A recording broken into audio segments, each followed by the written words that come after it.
والوالدات يرضعن أولادهن حولين كاملين لمن أراد أن يتم الرضاعة، وعلى المولود له رزقهن وكسوتهن بالمعروف، لا تكلف نفس إلا وسعها، لا تضار والدة بولدها ولا مولود له بولده، وعلى الوارث مثل ذلك، فإن أرادا فصالا عن تراض منهما وتشاور فلا جناح عليهما، وإن أردتم أن تسترضعوا أولادكم فلا جناح عليكم إذا سلمتم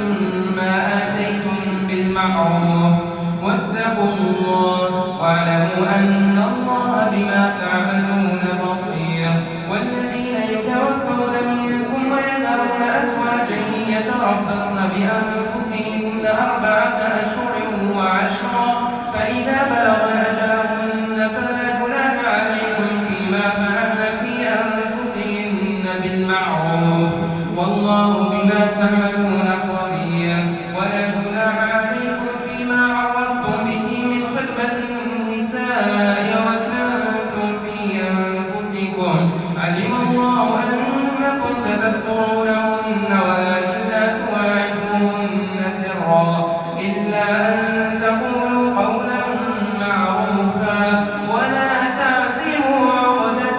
النكاح حتى يبلغ الكتاب أجله، واعلموا أن الله يعلم ما في أنفسكم فاحذروه، واعلموا أن الله غفور حليم. لا جناح عليكم إن طلقتم النساء ما لم تمسوهن أو تفرضوا لهن فريضة، ومتعوهن على الموسع قدره وعلى المقتر قدره متاعا بالمعروف، حقا على المحسنين. وإن طلقتموهن من قبل أن تمسوهن وقد فرضتم لهن فريضة فنصف ما فرضتم إلا أن يعفون أو يعفو الذي بيده عقدة النكاح، وأن تعفوا أقرب للتقوى، ولا تنسوا الفضل بينكم، إن الله بما تعملون بصير.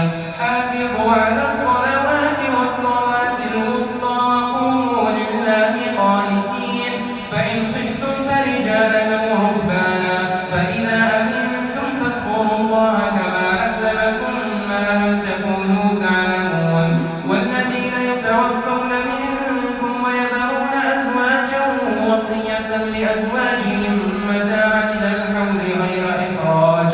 فإن خرجن فلا جناح عليكم فيما فعلن في أنفسهن من معروف، والله عزيز حكيم. وللمطلقات متاع بالمعروف حقا على المتقين، كذلك يبين الله لكم آياته لعلكم تعقلون. الله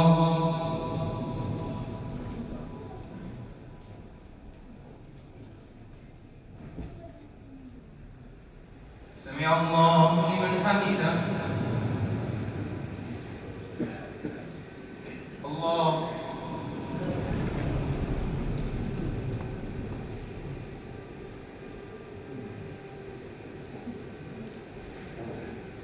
الله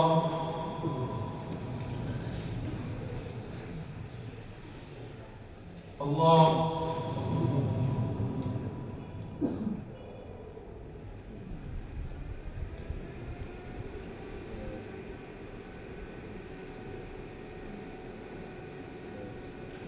الله أكبر.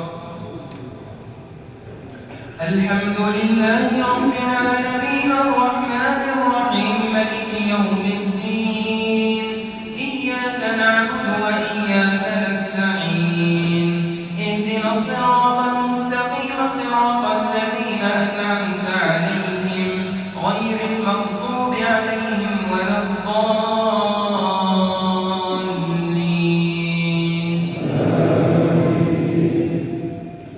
ألم تر إلى الذين خرجوا من ديارهم وهم ألوف حذر الموت فقال لهم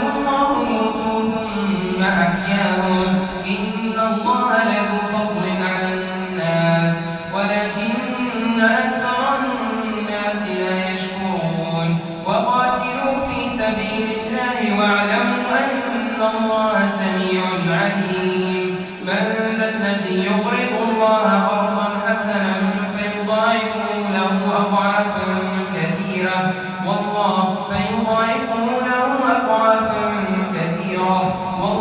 يقبض ويبسط وإليه ترجعون ألم تر إلى الملأ من بني إسرائيل من بعد موسى إذ قالوا لنبي له ابعث لنا ملكا نقاتل في سبيل الله قال هل عسيتم إن كتب عليكم القتال ألا تقاتلوا قالوا وما لنا ألا نقاتل في سبيل الله وقد أخرجنا من ديارنا وأبنائنا فلما كتب عليهم القتال تولوا إلا قليلا منهم والله عليم بالظالمين وقال لهم نبيهم إن الله قد بعث لكم طالوت ملكا قالوا أنى يكون له الملك علينا ونحن أحق بالملك منه ولم يؤت سعة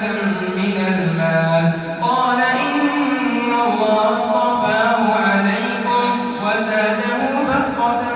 في العلم والجسم والله يؤتي ملكه من يشاء والله واسع عليم وقال لهم نبيهم إن آية ملكه أن يأتيكم التابوت فيه سكينة من ربكم وبقية مما ترك آل موسى وآل هارون تحمله الملائكة إن في ذلك لآية لكم إن كنتم مؤمنين فلما فصل طالوت بالجنود قال إن الله مبتليكم بنهر فمن شرب منه فليس مني ومن لم يطعمه فإنه مني إلا من اغترف غرفة بيده فشربوا منه إلا قليلا منهم فلما جاوزه هو والذين آمنوا معه قالوا لا طاقة لنا اليوم بجالوت وجنوده قال الذين يظنون أنهم ملاقو الله كم من فئة قليلة غلبت فئة كثيرة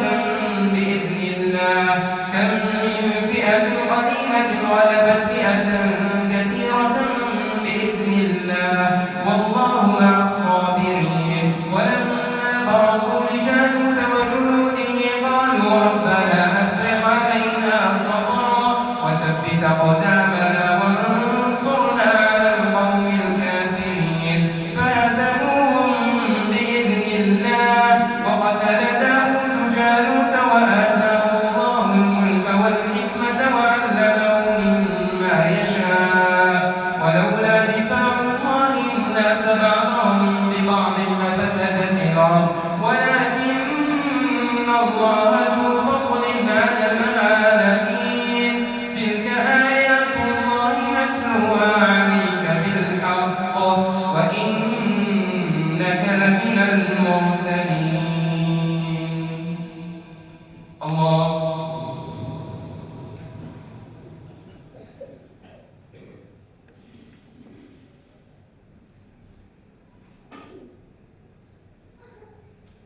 سمع الله لمن حمده